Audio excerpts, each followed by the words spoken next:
우리가 사는 세상입니다. 따뜻하고 편안하고 익숙한 곳이죠. 하지만 자리에서 일어나 고개를 들면 생각은 어느새 세상 밖으로 향합니다.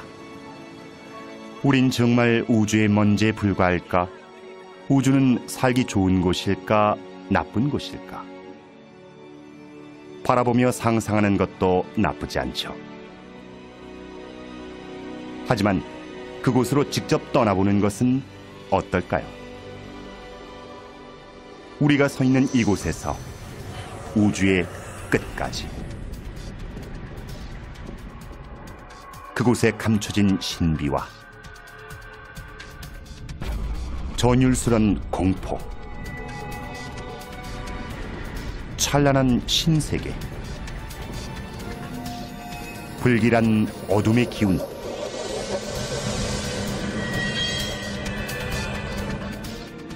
시간의 시작, 세상의 종말. 끝까지 갈 자신이 있으십니까? 아니면 포기하시겠습니까? 선택은 여러분의 몫입니다.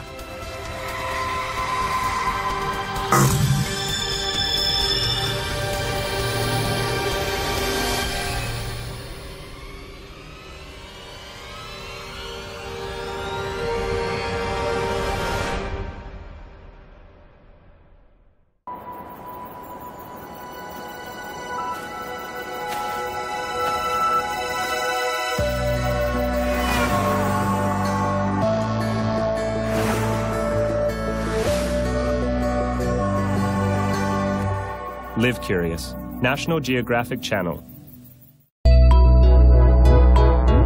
호기심에는 연령 제한이 없습니다. Live Curious, National Geographic Channel.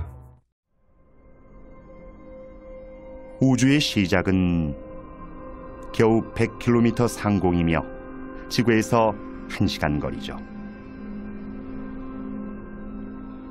지상의 삶은 계속됩니다. 교통 흐름과 주식 거래는 여전하고 스타트랙도 계속 방송되죠.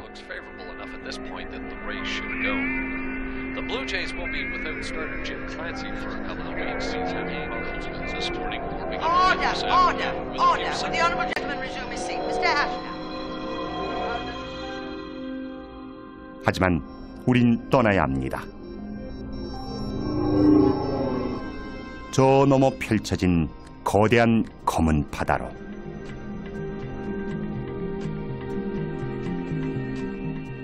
첫 발을 담글 곳은 지구에서 그리 멀지 않은 곳, 바로 달입니다.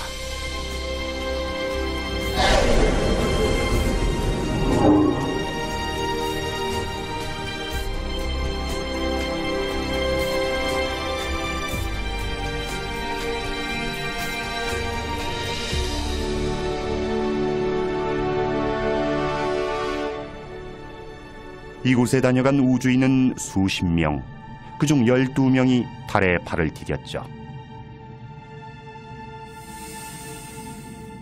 지구에서 겨우 38만여 킬로미터, 우주선으로 3일 거리, 지구를 떠난 지 얼마 되지도 않은 듯합니다.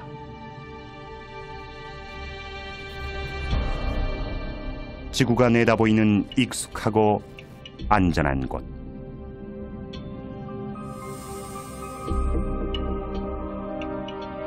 무수한 유성과 소행성의 폭격을 맞은 달은 마치 버려진 전쟁터 같습니다. 지금은 고요한 것을 보니 수백만 년 동안 큰 충돌은 없었던 듯합니다.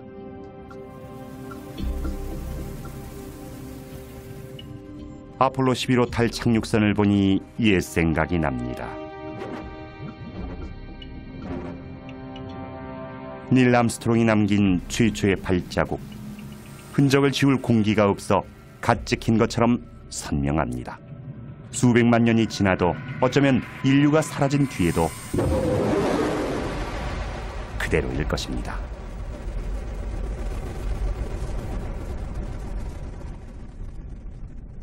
시간이 많지 않습니다. 이제 본격적으로 여행을 시작해야죠. 인류의 발길이 닿지 않은 곳까지.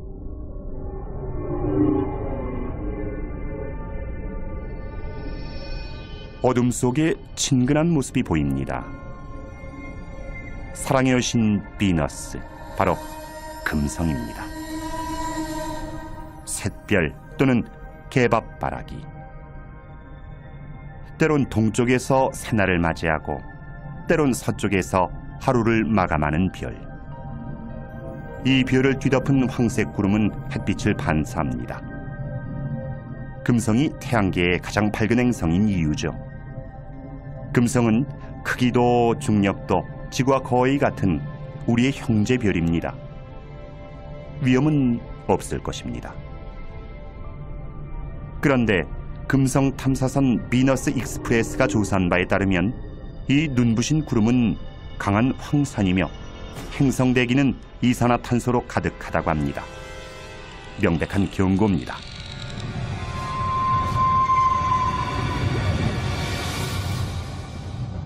금성은 진노한 여신 같습니다. 숨막히는 대기, 살인적인 기압, 섭씨 500도에 육박하는 뜨거운 대지, 더 있다가는 질식하거나 으스러지거나 문드러지거나 타버릴 것입니다.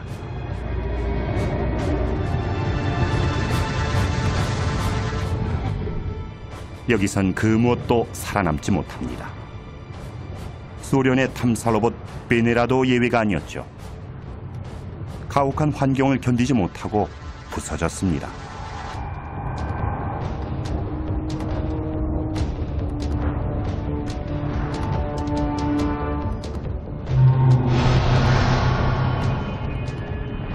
지구에서는 그토록 아름답던 여신의 실체는 섬뜩했습니다.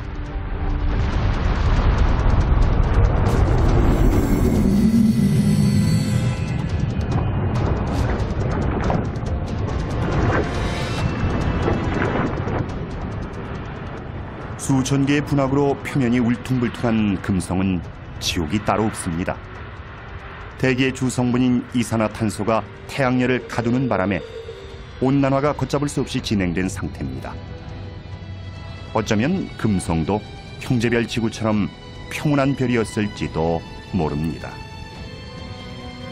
그것이 사실이라면 이것이 우리 별의 미래는 아닐까요?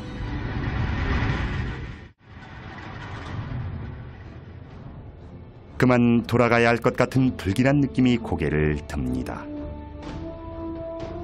하지만 태양엔 묘한 매력이 있습니다. 두려워 감히 쳐다볼 수 없지만 거부할 수 없는 힘으로 우리를 유혹하는 메두사처럼 우린 불 속으로 날아드는 나방입니다. 거대한 태양에 그을린 초란 별, 수성입니다. 태양에 너무 다가간 별은 이렇게 됩니다. 기온이 극과 극을 오가죠. 밤엔 영하 170도까지 내려가는가 하면 한낮엔 400도를 웃돕니다. 타다가 얼다가 표면에 난 상처는 수성의 험난한 과거를 여실히 보여줍니다. 수성 탐사선 메신저우가 뜻밖의 사실을 알려줍니다. 이 행성이 작은 덩치에 비해 중력이 크다는군요. 보기보다 무겁다는 뜻이죠. 얇은 암석층으로 덮인 커다란 쇠공 같은 수성은 지금보다 훨씬 큰 행성의 핵을 보는 듯합니다. 어쩌면 전 우주를 배경으로 한 핀볼 게임에서 떠돌이 비열이 수성과 충돌해 바깥층을 날려버린 것일지도 모릅니다.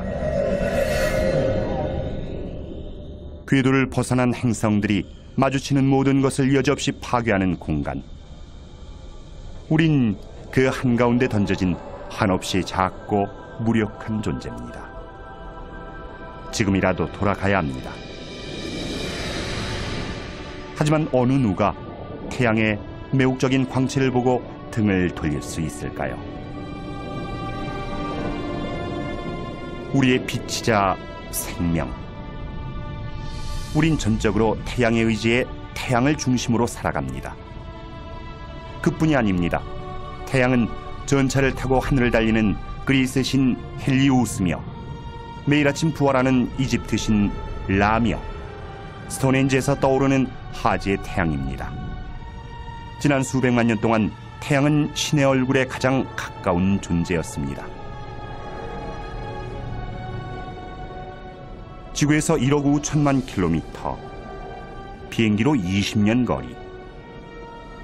태양이 꺼진다 해도 우린 8분 뒤에야 그 사실을 알 만큼 까마득한 거리입니다. 태양은 지구 100만 개를 합친 것보다 큽니다. 또 중력으로 태양계 전체를 움직일 만큼 무겁습니다.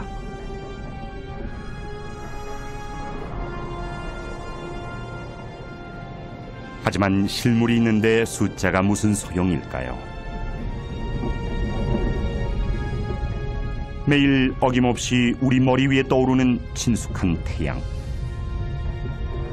가까이 보니 너무나 낯선 모습입니다. 산압계 유동치는 백열가스. 그 온도는 무려 5,000도를 넘습니다. 중심부는 수천만 도에 이를 것으로 추정됩니다.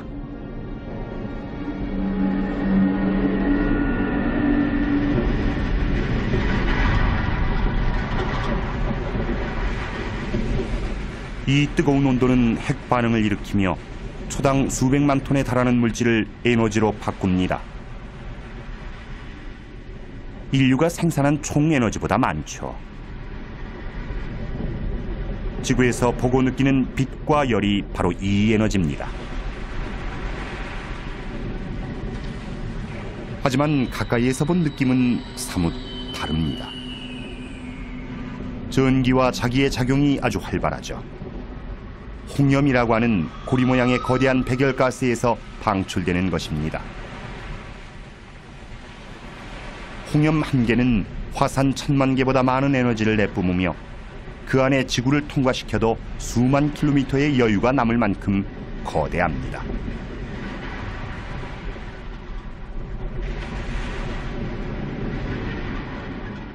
홍염이 솟구친 자리엔 비교적 온도가 낮은 층이 드러나는데 이것이 흑점입니다. 주변 온도보다 조금 낮은 탓에 검어 보이지만 지구에 있는 어떤 물질보다 뜨거우며 크기도 어마어마합니다. 어떤 것은 지름이 5만 킬로미터를 넘는 것도 있습니다. 플레어입니다. 전할 띤 고온의 가스가 분출하면서 강한 방사선을 내뿜는 현상이죠.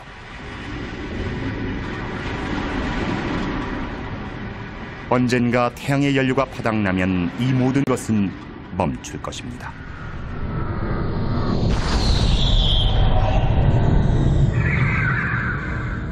태양이 죽으면 지구의 운명도 끝입니다.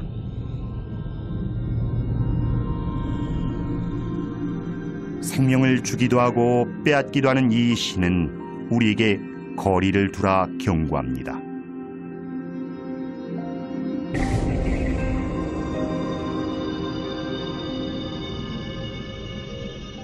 길 잃은 혜성이 너무 가까이 왔군요. 태양열을 받아 증발하면서 수백만 킬로미터나 되는 긴 꼬리를 만들고 있습니다.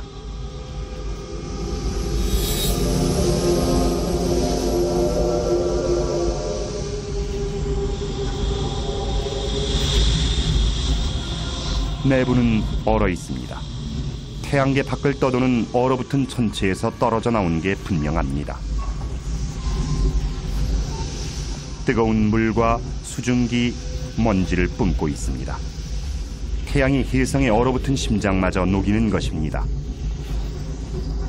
시커먼 때가 묻은 커다란 눈덩이 같은 모습이죠. 이 작은 티끌들은 유기물 같습니다. 언제부터 얼음에 갇혀 있었는지는 알 수 없습니다. 아마 태양계가 생길 때부터였는지도 모르죠. 만약 이런 혜성이 수십억 년 전 어린 지구와 부딪혔다면 그와 함께 생명의 원료인 물과 유기물이 지구에 전해졌을 것입니다. 여러분이나 저를 낳은 생명의 씨앗은 그때 심어졌는지도 모릅니다.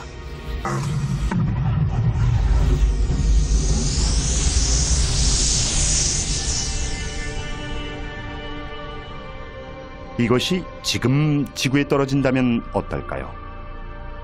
일성이나 소행성 충돌로 멸종된 공룡을 생각해 보십시오. 이는 시간 문제일 뿐입니다. 그 전까지 대책을 마련하지 못한다면 언젠가 우리도 공룡과 같은 길을 가게 될 것입니다. 지구는 무사합니다. 적어도 지금은 말이죠. 만약 지구가 멸망하면 우린 돌아갈 곳이 없습니다. 척박한 우주 공간을 정처 없이 떠도는 미아가 돼 새로운 지구를 찾아야 합니다. 햇빛과 물과 공기가 있고 너무 춥지도 덥지도 않아 사람이 살기 좋은 곳, 이 넓은 우주 어딘가엔 그런 곳이 반드시 있을 것입니다.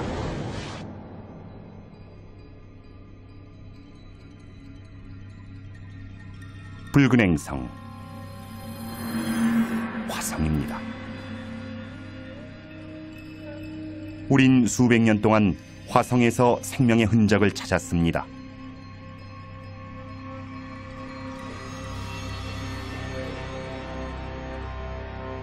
이곳 어딘가 위기 생명체가 있을지도 모릅니다. 하지만 그게 사실이라면 역사서와 과학서를 새로 써야 하는 것은 물론 우리의 세상은 발칵 뒤집힐 것입니다. 모든 것이 달라질 수도 있다는 말입니다.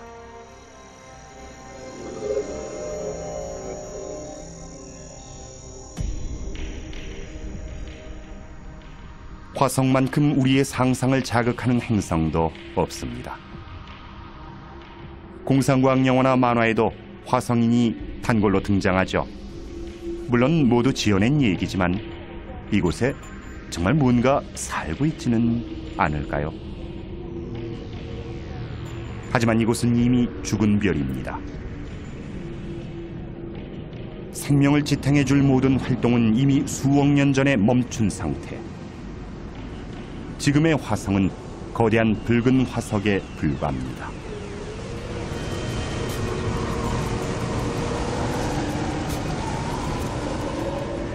뭔가 움직입니다. 지구에서 본 어떤 토네이도보다 큰 초대형 회오리 바람입니다. 바람이 분다는 것은 다시 말해 공기가 있다는 뜻이고, 공기가 있다는 것은 생명체가 살 수 있다는 뜻이죠. 하지만 사람이 숨쉬기엔 너무 희박하고 이산화탄소도 너무 많습니다. 태양의 자외선을 걸러줄 장치도 없습니다. 게다가 기온은 영하 80도까지 떨어져서 지표와 극지방의 물은 물론 대기 중 수증기까지 얼어 눈이 됐습니다.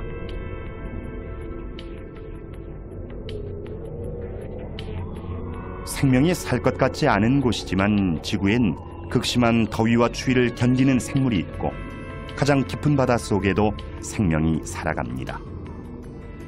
생명이 바이러스처럼 적응하고 번식하는 존재라면 지금 우린 생명 바이러스를 우주에 퍼뜨리고 있는 것일지도 모릅니다. 생명은 아무리 혹독한 조건에서도 살 길을 찾곤 합니다. 하지만 이곳은 죽은 별, 토양의 광물질 등의 영양분을 공급할 지질 활동이 전혀 없고 얼어붙은 물을 녹일 열도 없으며 보이는 것이라곤 짙게 깔린 먼지구름뿐입니다.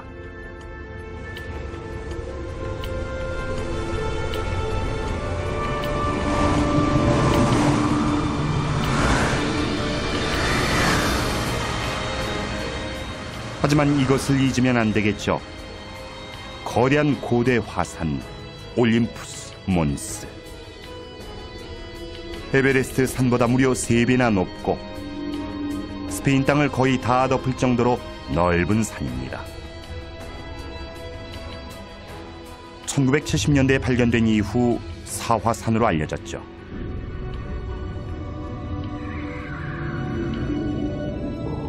산비탈에 이상한 흔적이 보입니다. 용암이 흘렀던 자국 같습니다. 하지만 용암류는 운석 충돌과 함께 사라진 지 오래죠. 물론 이 화산이 정말 죽었다면 말입니다. 그게 아니라면 지금도 이 밑에 마그마가 있을지도 모릅니다. 그렇다면 얘기가 달라지죠. 화산 활동은 땅속에 얼어붙은 물을 녹이고 광물질과 영양소를 순환시킵니다. 생존에 필요한 조건이 마련되는 것이죠.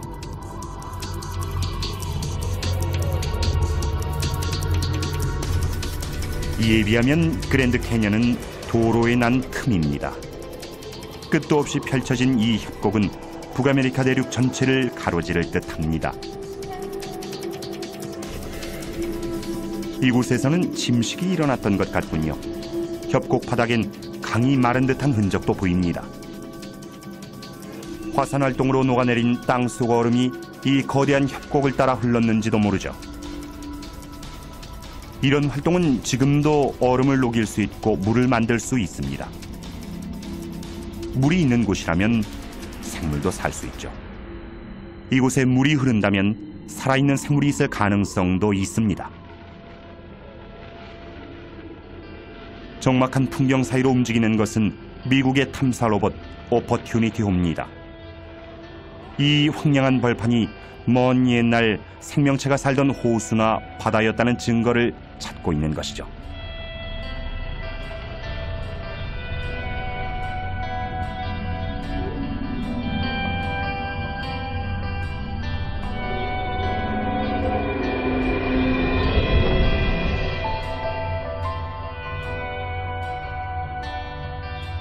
이 골짜기를 보십시오. 화성 탐사선은 이 위를 지나갈 때마다 새로운 골짜기를 발견합니다. 화성이 생동하고 있다는 또 다른 증거죠. 골짜기를 만드는 것이 이 밑에 흐르는 물이라면 그 물에 생명체가 살 수도 있다는 뜻이니까요.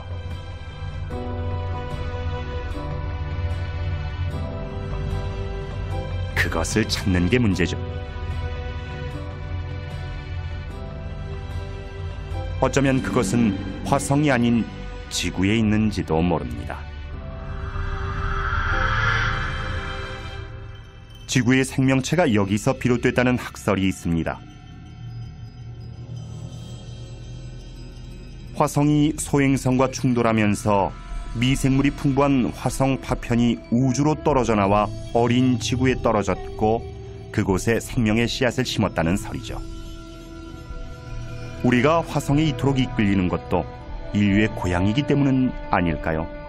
그렇다면 우린 모두 화성인인 셈입니다.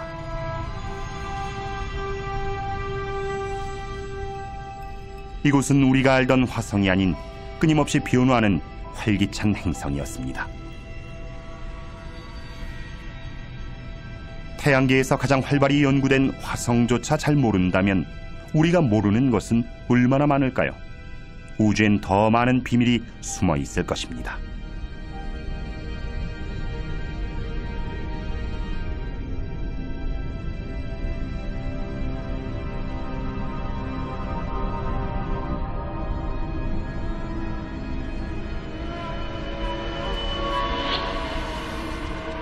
점점 겁이 납니다.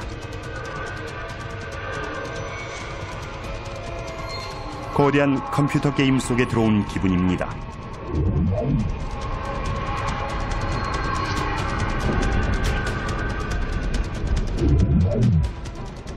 하지만 너무 생생합니다. 지름이 수백 킬로미터에 달하는 소행성도 있습니다. 이것은 길이 30km쯤 되겠군요. 그런데 위에 뭔가 있습니다. 우주 탐사선입니다. 시속 8만 킬로미터로 움직이는 소행성에 내리기란 쉽지 않은 일이죠. 주기적으로 충돌하고 부서지며 별똥별이 돼 지구로 떨어지는 바위 덩어리. 이것을 연구하려면 많은 노력이 필요합니다. 신비한 상징, 초자연적 징조, 그뿐이 아닙니다. 이런 바위 덩어리가 모여 우리가 사는 것 같은 행성이 됐다고 하니까요.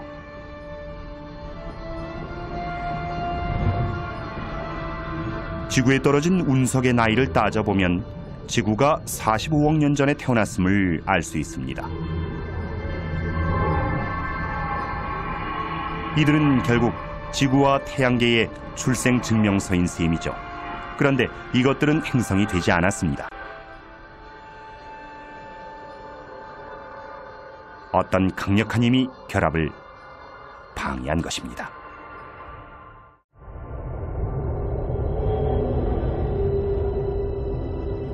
목성, 덩치 좀 보십시오. 지구보다 1000배 이상 클 듯합니다.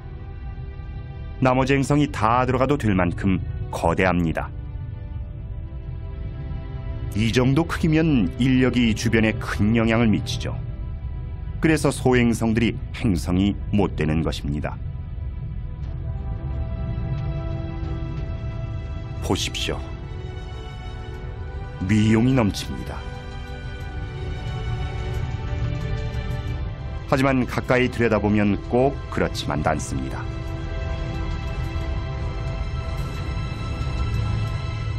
이 거대 행성은 거의 기체로 되어 있습니다. 이곳에 내리면 한없이 빠져들어가 지면에 닿지 못할 수도 있습니다. 또한 목성의 수려한 외관은 격렬한 운동의 결과입니다. 행성이 맹렬한 속도로 자전하면서 시속 수백 킬로미터의 바람을 일으키고 이것이 줄무늬와 소용돌이, 휘우리 구름을 만들어내는 것이죠. 그리고 이것은 그 유명한 목성의 대적점, 태양계에서 가장 크고 사나운 폭풍이죠. 지구의 3배가 넘는 큰 폭풍이 300년 이상 몰아치고 있는 것입니다. 휘몰아치는 이 구름은 뇌우를 일으킵니다.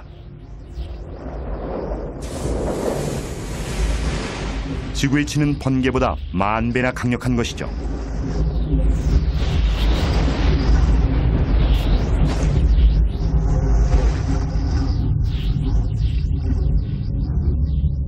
목성을 제대로 안전하게 관찰하려면 아무래도 거리를 둬야 할 듯합니다. 극지방에서 너울대는 것이 지구의 오로라처럼 아름답군요.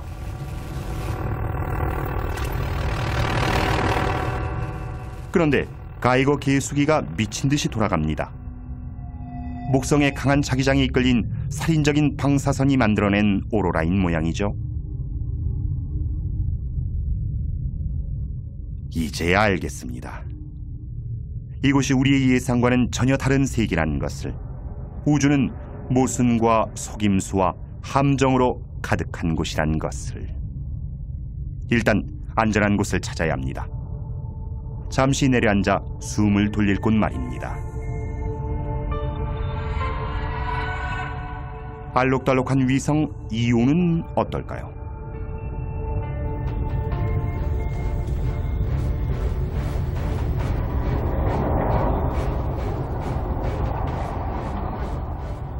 울긋불긋한 색의 정체는 녹아내린 바위와 유황, 화산, 뜨거운 화산재와 유황이 수백 킬로미터 위로 치솟고 있습니다.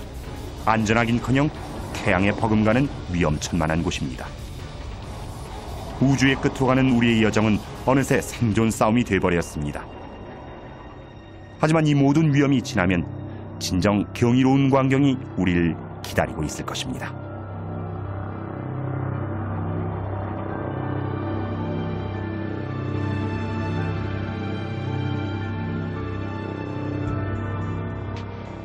지구에서 6억 5천만 킬로미터의 거리. 기이하게 생긴 곳입니다. 그런데 왠지 낯이 있군요.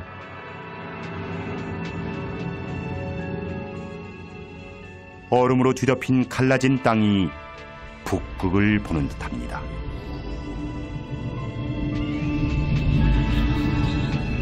유로파입니다. 지구의 북극처럼 이 얼음도 물에 떠 있는 것은 아닐까요? 액체 상태로 말입니다.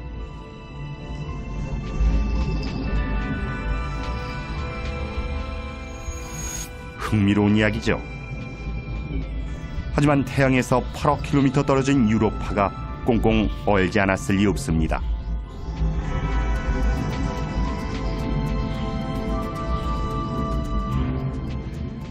그러나 목성의 중력이 땅속 깊이 마찰을 일으켜 유로파가 완전히 얼어붙지 않았다면 이 두꺼운 얼음 아래 생명이 자라고 있을지도 모릅니다. 만약 이 안에 미생물과 갑각류, 오징어들이 사는 거대한 생태계가 있다면 우린 이 얼음층을 사이에 두고 외계 생명체와 마주하고 있는 것입니다. 하지만 우주선을 보내 얼음을 뚫지 않는 한 유로파는 태양계 불가 사이로 남아있을 것입니다.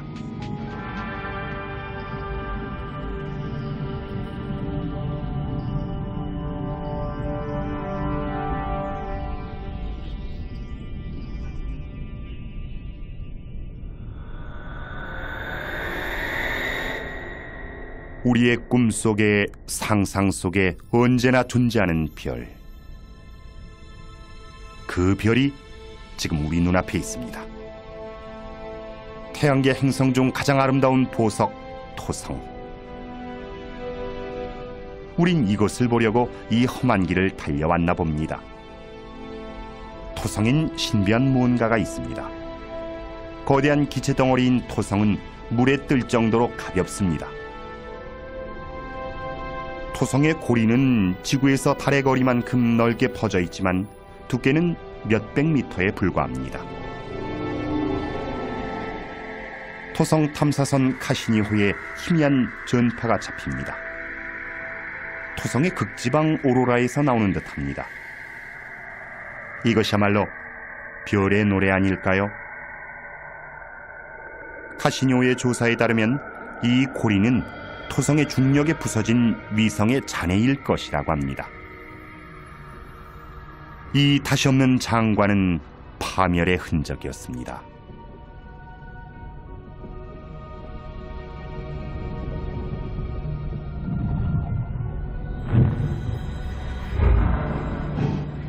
무수히 많은 얼음알갱이, 어떤 것은 각얼음처럼 작고 어떤 것은 집채만 합니다.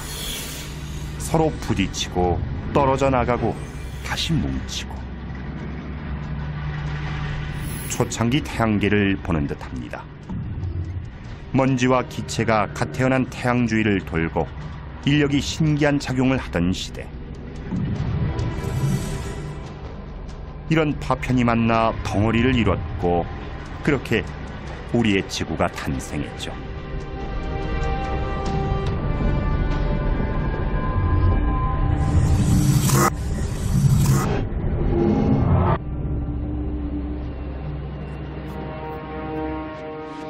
토성의 아름다운 자태에 넋을 놓고 있을 수만은 없습니다. 이제 그만 눈을 돌려야 합니다. 아직도 갈 길이 멀고 배울 것도 많으니까요. 그런데 눈앞에 보이는 가장 큰 물체가 발길을 붙잡습니다. 짙은 구름에 둘러싸인 위성 타이탄입니다.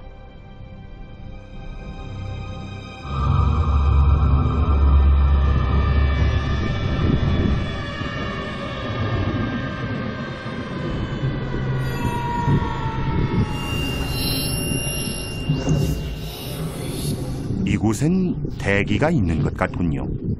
바람과 비, 계절까지 있습니다. 강과 호수, 바다도 보입니다. 지금까지 본 천체 중 지구와 가장 비슷합니다. 토성에 머물지 않길 잘했다는 생각이 드는군요.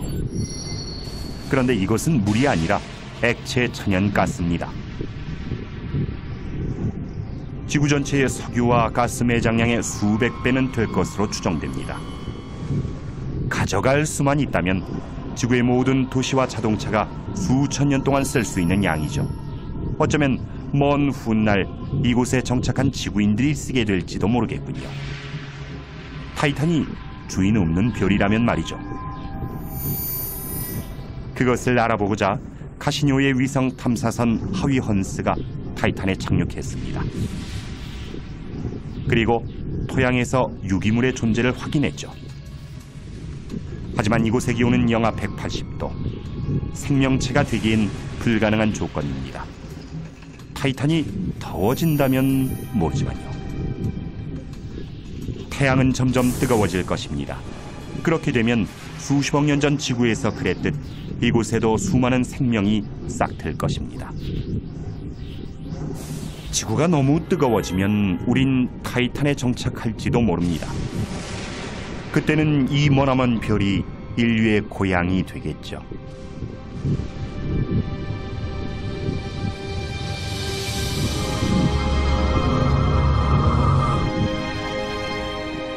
지구에서 벌써 10억 킬로미터 이상 날아왔습니다.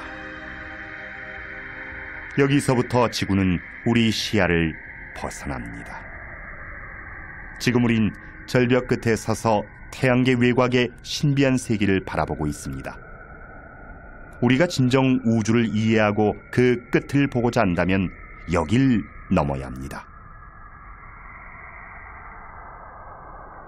이는 별이 죽는 순간으로 원자가 녹아 밀착된 상태. 밀도가 어찌나 높은지 찻숟가락만한 양의 질량이 1톤이나 됩니다.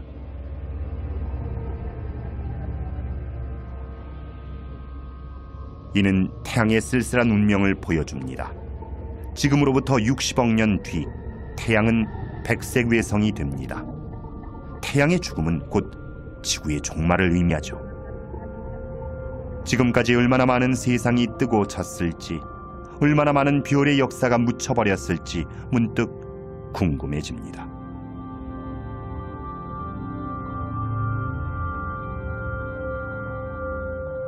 하지만 가장 위대한 역사는 남아 있습니다.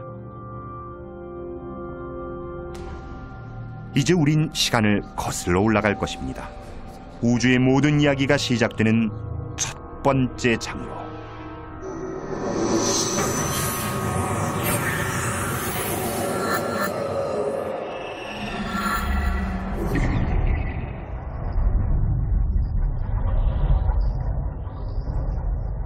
죽은 별의 잔해가 흩어져 있습니다. 기딱지 모양의 기의 성운입니다. 지구에서 6,000광년 떨어진 별들의 무덤 한가운데죠. 그동안 기적같은 장면을 목격하며 많은 것을 배웠습니다. 한때 상상조차 하지 못했던 이런 광경도 이제는 담담히 받아들일 수 있습니다. 마음의 준비는 돼 있습니다. 이 앞에 무엇이 기다리든 우린 우주의 끝으로 갈 것입니다. 죽은 듯 보이지만 어쩌면 폭풍이 지나간 자리일지도 모릅니다. 별의 폭발 같은 거대한 별을 먼지와 가스 구름으로 만들 만큼 강력한 폭발이라면 초신성이겠죠.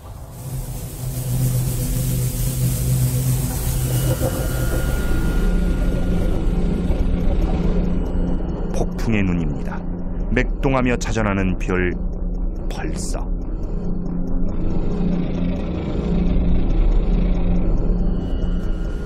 커다란 별의 핵이 중력에 쪼그라든 모양입니다.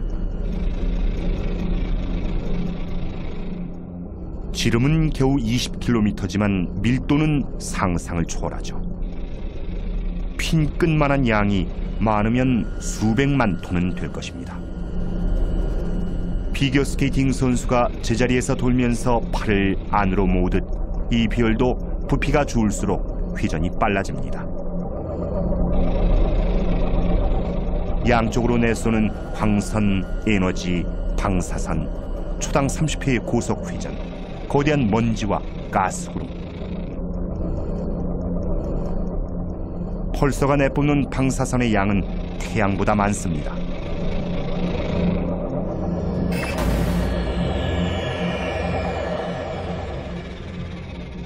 지금까지 이보다 더 무서운 존재는 없었습니다.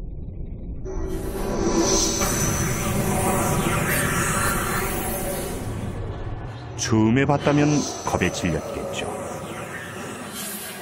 하지만 이제는 압니다. 모험 없이는 기적도 없다는 것을. 악몽을 두려워하면 꿈꿀 수 없다는 것을.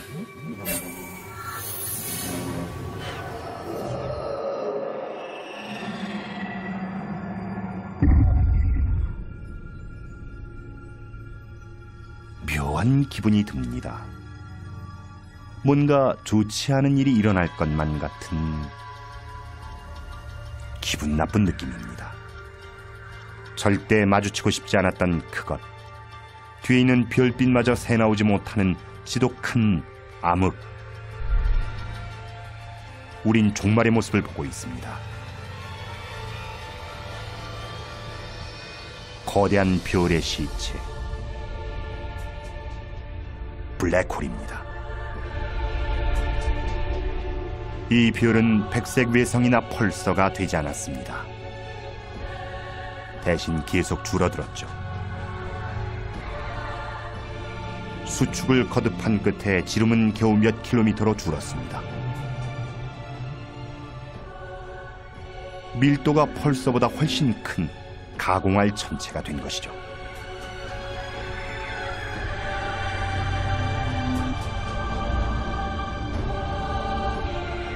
너무 가까이 가면 다시는 돌아오지 못합니다. 왜 블랙홀인지 알겠군요. 그 중력이 너무 강해 빛조차 빠져나오지 못합니다. 단단한 바위 덩어리인 소행성도 블랙홀의 구멍에 빨려 들어가면서 점점 늘어나고 있습니다. 이 안에 우리가 아는 물질은 존재하지 않습니다. 시간도 공간도 없으며 모든 물리학 법칙마저 무시되죠.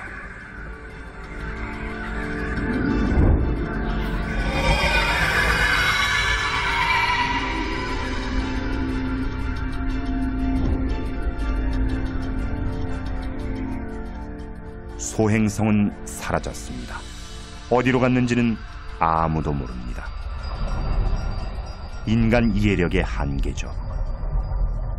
우리 은하엔 하늘의 별보다 많은 블랙홀이 있을 것입니다. 하지만 우린 볼 수 없겠죠. 그 순간 모든 것이 끝날 테니까요.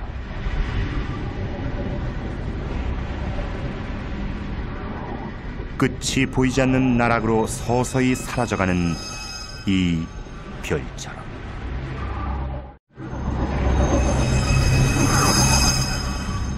이곳도 거대한 블랙홀 안은 아닐까요? 어쩌면 이 우주 역시 다른 우주의 블랙홀 아닌지도 모릅니다. 한참 생각하다 보면 현기증이 납니다. 보면 볼수록 모르는 것만 많아지는 듯합니다. 하지만 우리 은하가 생각보다 훨씬 복잡하고 위험한 것만은 분명합니다. 우린 아직 우리 은하 안에 있습니다. 은하계 너머 광대한 우주는 아직 보지도 못했죠.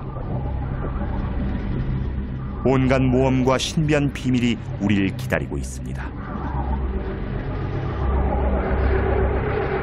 먼저 이 은하수를 나갈 방법부터 찾아야 합니다.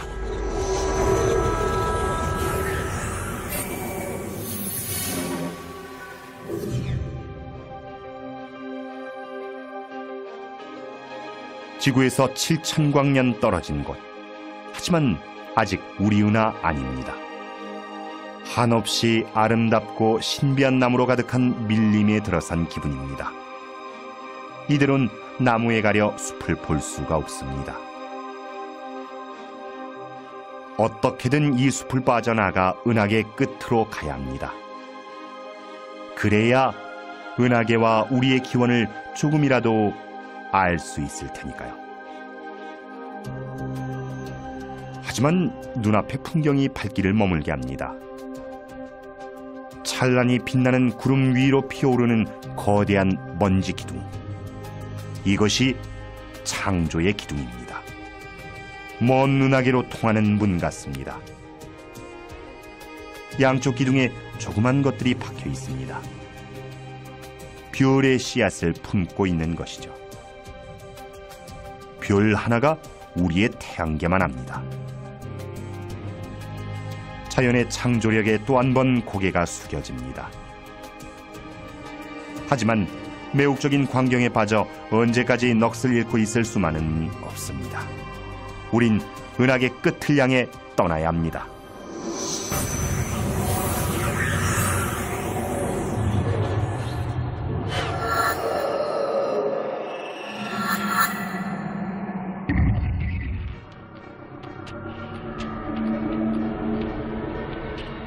은하계의 황홀한 풍경에 눈이 멀어 그 무서움을 잊고 우주의 지뢰밭에 들어오고 말았습니다. 별에서 터져나온 거대한 가스구름이 마치 느린 화면처럼 움직입니다. 우리 태양보다 100만 배는 더 밝은 거대한 별. 그것이 붕괴되고 있습니다. 연료가 떨어진 것입니다. 에너지원이던 핵반응은 서서히 멈추고 별은 마지막 순간을 맞습니다. 결국엔 중심핵이 급격히 무너지고 그곳에서 새로운 블랙홀이 탄생하기죠.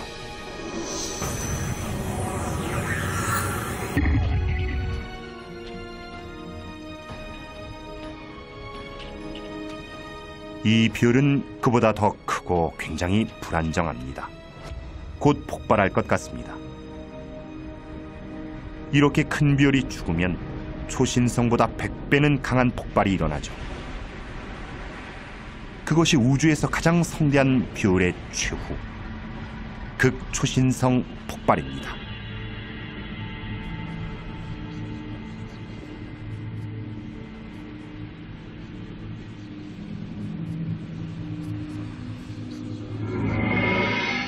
붕괴된 핵은 블랙홀이 됩니다.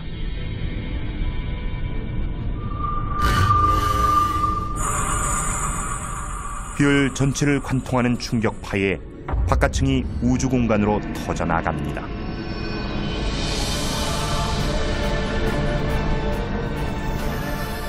치명적인 방사능이 퍼집니다. 근처에 있던 운 나쁜 행성을 파멸로 몰아가기에 충분한 양이죠. 4억 5천만 년 전 지구의 모든 생물이 절멸하다시피 했던 사건의 원인도 이것이었을지 모릅니다.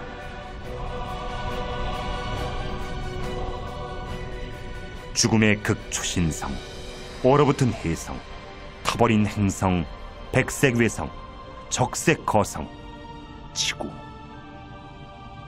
거대한 빛의 연못 속의 작은 물방울. 그것이 우리의 은하, 은하계입니다. 우리 별은 어디일까요? 여기 답이 있습니다.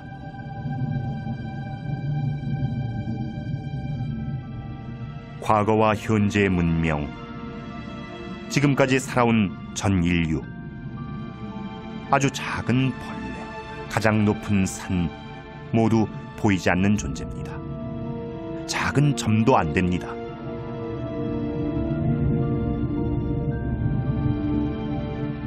우리 지구는 보잘것없는 별을 도는 작은 행성입니다. 지금 당장 없어진다 한들 티도 안 날 것입니다. 하지만 지금까지 본 곳들은 우리가 살고 싶은 곳도 살 수 있는 곳도 아니었습니다. 지구에서 멀리 떨어진 지금에야 그 가치를 알 것 같습니다.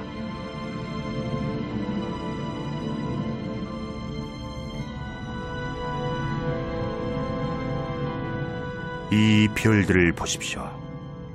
헤아릴 수 없이 많습니다. 생명을 품을 수 있는 별이 하나쯤, 아니 그 이상 있을 것입니다.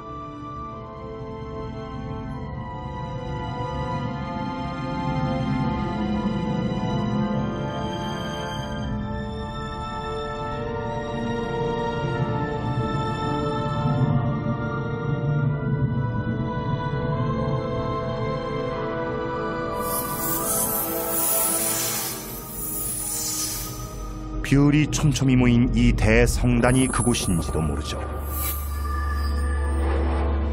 1970년대 천문학자들은 우리 DNA의 세부 구조와 태양계 지도가 담긴 메시지를 이쪽으로 보냈습니다. 하지만 이렇게 먼 곳까지 그 메시지가 닿으려면 적어도 2만 5천 년은 걸립니다.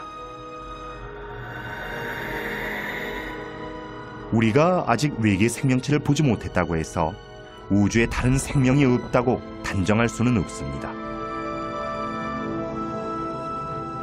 발달된 외계 문명의 수를 추산할 수 있는 방정식이 있습니다. 계산 결과 놀라운 결과가 나왔죠. 우리 은하에만 수백만 개의 문명이 존재할 수 있다는 것이었습니다.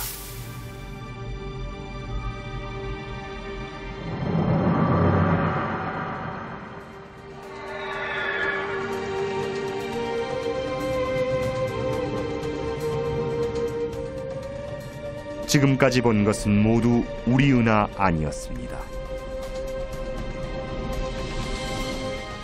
기회는 지금입니다. 이제 다른 은하로 나아가 더 큰 그림을 볼 때입니다. 우주 만물이 어디에서 왔는지도 알 수 있을지 모릅니다. 준비됐습니다. 우리가 사는 태양계와 우리 은하를 떠나 은하간 공간으로 곧 출발할 것입니다.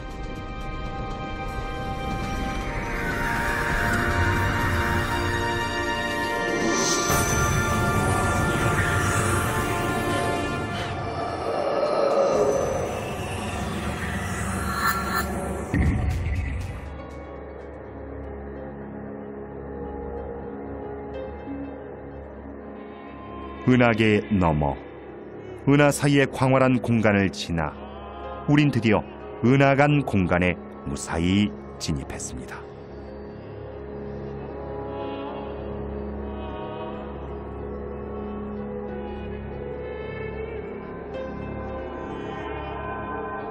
이곳엔 시야를 막는 것이 없습니다. 가장 가까운 은하도 수백만 광년이나 떨어져 있으니까요. 우리 은하계의 엄청난 중력에 산산조각난 외부 은하의 잔재, 텅 빈 공간으로 흩어집니다.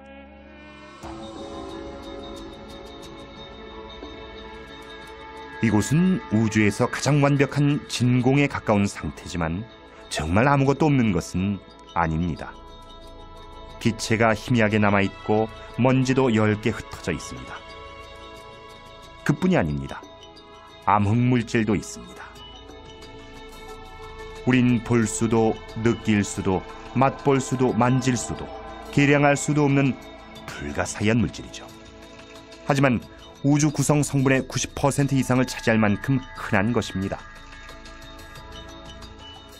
암흑물질이 정말 존재한다면 세상에 빈 공간이란 없으며 이곳 또한 물질로 둘러싸여 있다는 뜻이 됩니다.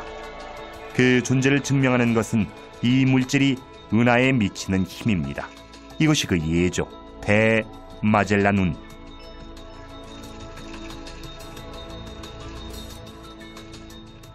오늘날 가장 빠른 우주선으로 60억 년 이상 걸리는 거리. 다시 말해 은하계의 인력권 끝에서부터 16만 광년 떨어진 곳입니다. 회전하는 은하가 우주로 흩어지지 않는 것은 무언가가 잡고 있다는 뜻이죠. 눈에 보이지 않지만 강력한 암흑물질이 그것입니다. 별, 성단, 성운 모두 거대한 천문학의 보고입니다.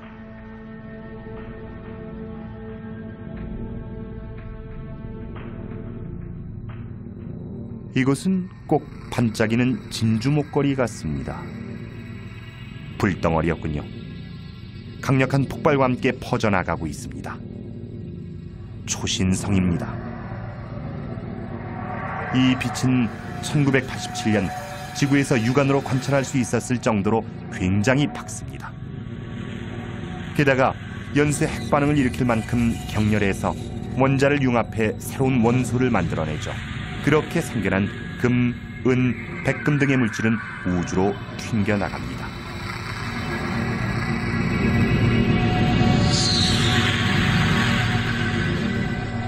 여러분 손가락의 금반지도 수십억 년 전 몇 조 킬로미터 떨어진 이런 거대한 초신성에서 만들어진 것입니다. 지구에서 바라본 우주는 동떨어진 세계였습니다. 하늘에 떠 있는 전혀 다른 세계. 그런데 아니었죠. 우주의 이야기가 곧 우리 모두의 이야기였습니다.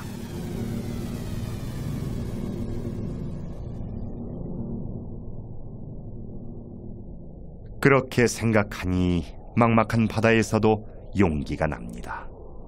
우린 계속 나아갑니다.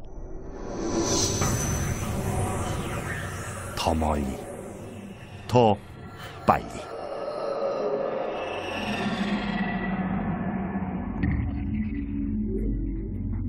이것은 250만 광년 떨어진 곳에 있는 안드로메다 은하.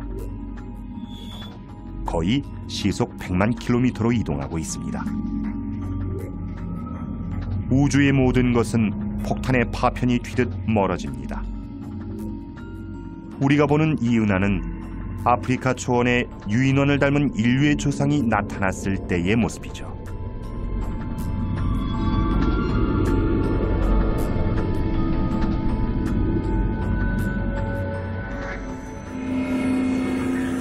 시간을 거슬러 올라가 좀 더 먼 곳으로 갑니다. 뭔가 이상합니다. 은하 전체가 폭발하고 있습니다. 이 정도 대규모 폭발을 일으킬 수 있는 것은 다른 은하밖에 없습니다. 세상의 종말 같습니다. 하지만 여태 본 것으로 보아 그리 단순할 리 없습니다. 이 은하는 죽는 게 아닙니다. 새로운 별과 함께 새로운 모습으로 다시 태어나는 것이죠. 먼지와 가스가 충돌하면 마찰과 충격파가 발생하고 그 힘으로 새 별이 태어날 테니까요.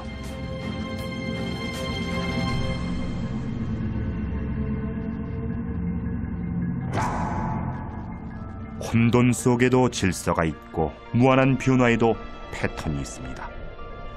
탄생과 죽음, 창조와 파괴라는 끝없는 순환이 그것이죠. 이들 은하는 이 드넓은 우주의 기본 패턴에 따라 움직이는 것입니다.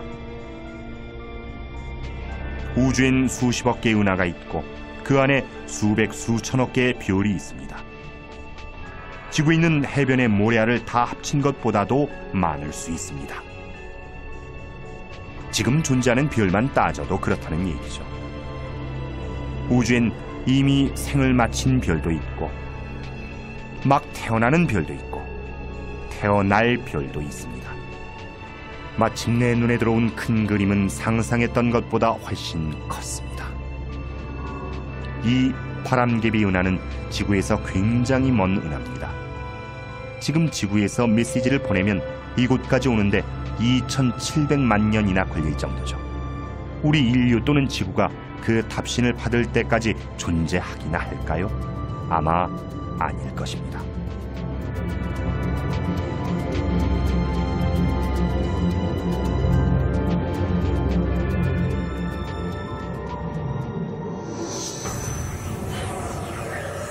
계속해서 시간을 거슬러 갑니다.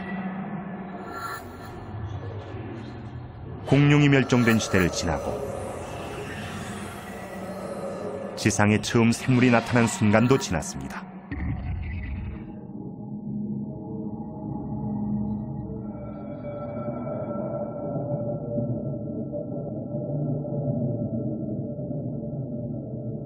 지구에서 20억 광년 거리, 우주의 끝이 다가옵니다. 시간은 거의 처음으로 돌아갑니다. 이것은 은하가 아닙니다. 은하 수백 개를 합친 것보다도 밝습니다. 눈부신 에너지 빔이 몇 조 킬로미터까지 뻗어나갑니다. 이렇게 크고 밝은 것이라면 힘도 어마어마할 것입니다. 경험으로 보아 우주에서 힘은 곧 위험을 뜻합니다. 우주에서 가장 위험한 천체, 준성 같습니다. 정말 그렇다면 목적지를 눈앞에 둔 이곳에서 우리의 여행도 끝나는 것일까요?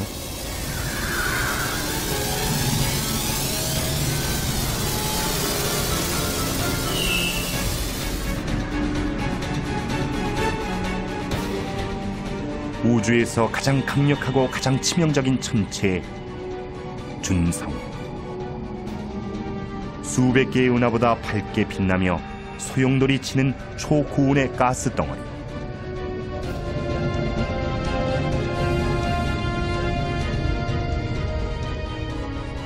가공한 힘의 원천은 이 거대한 짐승의 심장부에 있습니다.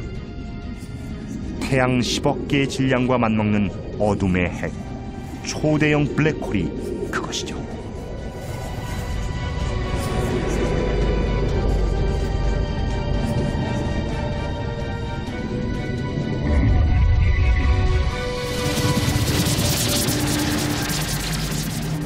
이것은 별을 통째로 산산조각 내고 그 가스를 모조리 빨아들입니다.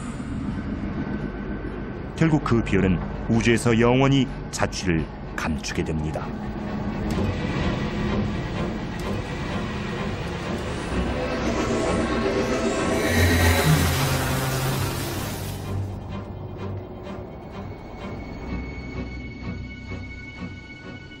우린 우주의 가장 무서운 힘을 목격했고 그 파괴력이 얼마나 굉장한 것인지도 알았습니다. 남은 곳은 우주의 끝. 이제 거의 다 왔습니다.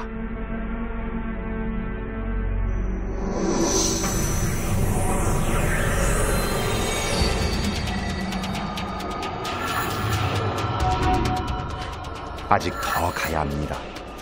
미지의 영역으로 넘어가려면 더 빨리 움직여야 합니다.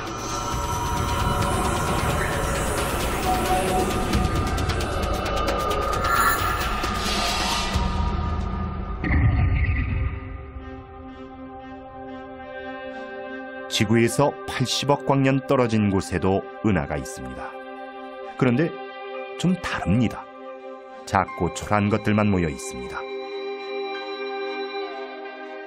시간을 한참 거슬러 온 탓에 우린 지구가 태어나기도 전에 은하를 보고 있습니다. 아직 덜 자란 어린 은하입니다. 이 모든 것의 근원지가 멀지 않습니다.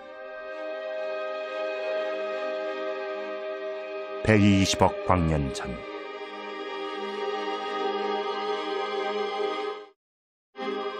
이 은하들을 보십시오. 캄캄한 바닷속을 떠다니는 원시 플랑크톤 같습니다.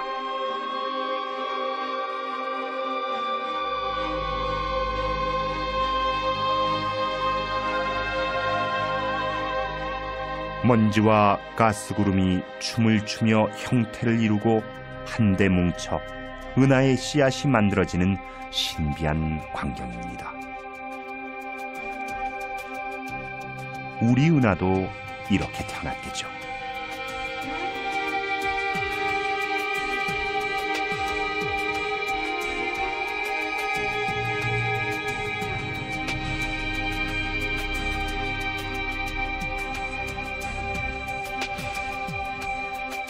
은하가 사라집니다. 지금은 별조차 태어나기 전 우주의 암흑기입니다. 좀 더 시간을 거슬러 올라가니 빛이 보입니다. 우리가 아는 지금의 우주를 탄생시킨 힘, 대폭발의 잔광입니다.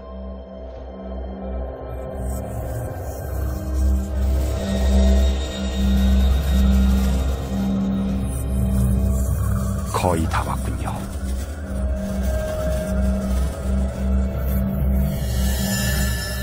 여기, 바로 이곳입니다. 우리가 찾던 우주의 끝. 지구에서 1300km 떨어진 곳, 135억 광년 전입니다.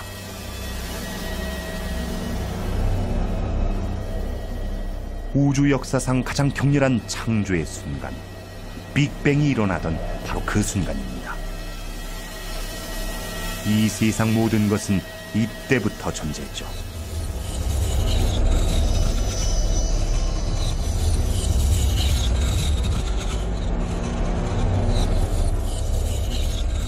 세상의 모든 종교와 문화가 이를 알고자 했습니다. 하지만 이런 창조의 힘이 어디서, 왜 왔는지는 여전히 의문입니다. 우리의 여정은 여기서 끝나지만 우주는 여기서부터 시작입니다.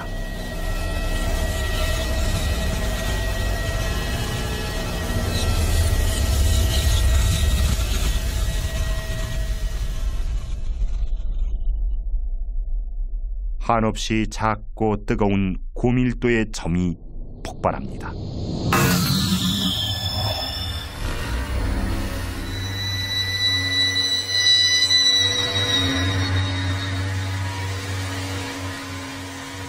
이어서 시간과 공간, 물질, 우리의 우주가 생겨납니다.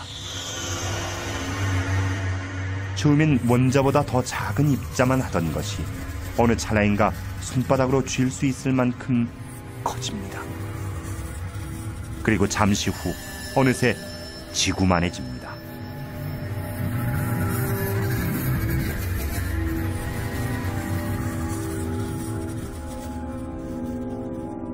빅뱅에서 터져나온 빛은 지금 이 순간에도 희미한 전파 형태로 퍼져나가고 있습니다. 가정의 TV 안테나에도 잡힙니다. 빈 채널에서 나오는 잡음이 그것이죠.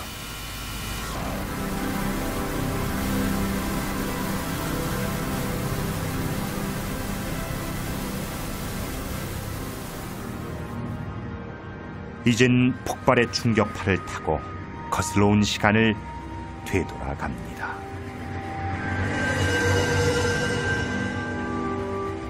그동안 마주친 모든 것들이 빅뱅의 불똥이 돼 날아갑니다.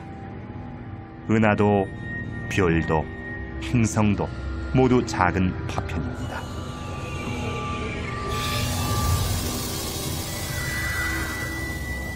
다시 우리 은하계로,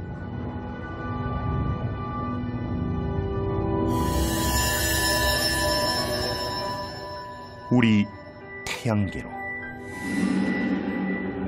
우리가 향하는 곳은 빅뱅의 여파에 소용돌이치며 서서히 식어가는 무수한 천체 중의 하나, 지구입니다.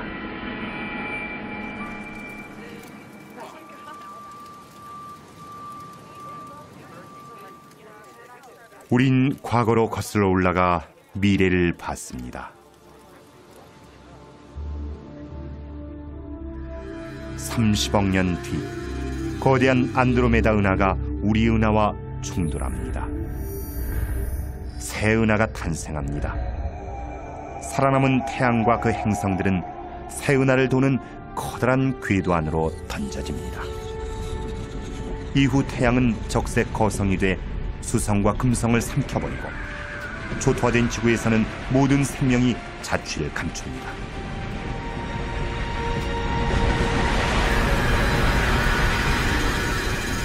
태양은 백색 외성으로 쭈그러져 생을 마칩니다. 주변 별들도 죽어갑니다. 그리고 그 자리에 백색 외성과 펄서, 블랙홀이 생깁니다. 은하계는 그렇게 사그라집니다.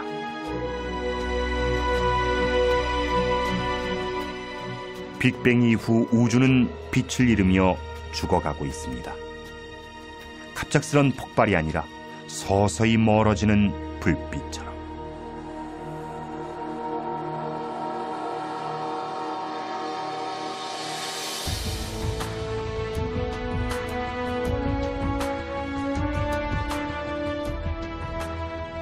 하지만 죽어가는 우주를 벗어날 길이 어딘가 있을 것입니다. 어쩌면 우리의 먼 후손은 시공을 가로지르는 웜홀을 찾아낼 수 있을지도 모릅니다. 어딘가 또 다른 우주가 있다면 우리 후손은 쇠락한 우주를 떠나 비슷한 곳을 찾아갈 것이고, 그곳에서 또 다른 젊은 지구를 만날 수 있을 겁니다. 운이 좋으면 그들은 새로운 우주에 정착해 그곳을 고향이라 부르게 될 것입니다.